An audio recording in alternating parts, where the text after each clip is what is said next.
Universe, and thank you for joining me on today's episode of Cosplay Breakdown. The first thing we're going to start with is eyebrows. So I'm going to go in and I'm going to line my eyebrow to match her eyebrow shape. Now this is different for everybody, but for me, I've got to extend my eyebrow to match hers because hers is quite a bit longer on the outer corner than mine is. Fill it in, and then we go to the front and we're going to add hair-like strokes throughout the entire eyebrow and spoolie it out so it looks as natural as we possibly can make it.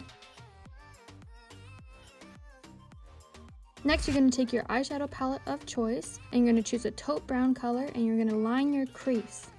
You're going to be very heavy at first and then go back through with a different brush and blend the crap out of that. Now I'm going to take a packing brush and I'm going to go in on the inner corner. I'm going to be pretty generous at first. This is how we're going to create the effect of a halo eyeball, because as you can see, the middle of her eyeshadow is quite a bit brighter than the outside corners. And again, blend the heck out of that. Fluffy brush all the way. Next, I'm going to go in with the deep plum shade with a fluffy brush, and I'm going to enhance the crease that I have already created. You're just going to fluff it out as much as you can. You want it to be very blended and very soft. Now with your packing brush, you're going to go in with a medium pink shade, and you're going to layer that on the middle pretty heavy so that you have a very nice shade right there. And again, blend, blend, blend, a fluffy brush all the way.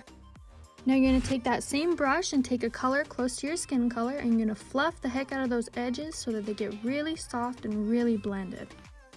Elsa's got a droop to her eyes that I don't have, so I'm going to go in and I'm going to recreate that, taking my deep plum shade and adding it to the lower bottom corner, more close to the lash line than you normally would, and only in that spot. You're trying to recreate a very deep set eye. As you can see, I'm changing the shape of my eye by adding the crease lower than it naturally is. Now set your brush and take a pink metallic color and add it into the middle of your eye. You're trying to create that halo look. You really want to line it up with your iris like I just showed you, not want to go too far past that, and then blend your edges out so that it's not too harsh. Remove excess powder. Get a floof stuck in your eyeball, yep, alright, and take your blendy sponge and start adding foundation on all your necessary spots. I start in the T-zone. I like to blend out as much as I can. I don't really like a heavy look for myself, but everybody's a little bit different. You want to emphasize your hairline, your neck, and especially at the end, you want to emphasize your nostrils. You want to make sure you don't miss those spots. Now my secret trick is I like to take a big fluffy brush at the end and just blur the heck out of it. I feel like it gives it a more natural look and makes it so it doesn't crease so much. Also makes it reduce the pores on my face more. Now take your eyeliner of choice and you're gonna go in and you're gonna start lining your eyes. For me, since I'm hooded, I really can't make a thick eyeliner. So I go in as close as I possibly can, kind of pressing towards my lash and then dragging outwards. Everybody's a little bit different though. For your eye shape, it may look different on you. You want to make sure you get all the way to the outer corner so that everything is perfectly lined and dark enough by the lash line.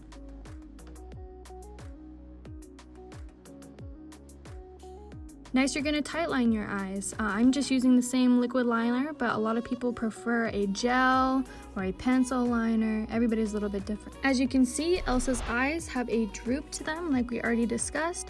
So we're going to recreate that with eyelashes. We want kind of a Quinn Fabray kind of look if you're a Glee fan. So we're going to drag it down lower than you typically would with eyeliner, and I'm going to go back and I'm going to add a second lash. So it's kind of like a double wing. We're going to recreate the droopy, heavy lash to the side kind of look. Sometimes you have to go back in a couple times to make sure you get the angle right, like I did, but in the end it has a really nice effect. Now line your lower lash line as desired. Alright, now you're going to take that deep plum and you're going to blend the heck out of your lower lash line so you have a really smoky look. Mascara, and then lashes. Fancy. You're going to take a fluffy brush and you're going to choose a brown shade of your choice, and you're going to start on your lower chin, trying to get rid of that excess skin down there. Now she's got a very square face shape, more square than mine, so we're going to try and replicate that. An easy way to do this is to overline your jawline. So see how I'm going above the normal shape of my jawline? It's going to kind of erase part of my jaw and give the effect of a more heart-shaped, more defined face shape. Now Elsa's got very round cheeks, but I like to have a little bit of definition.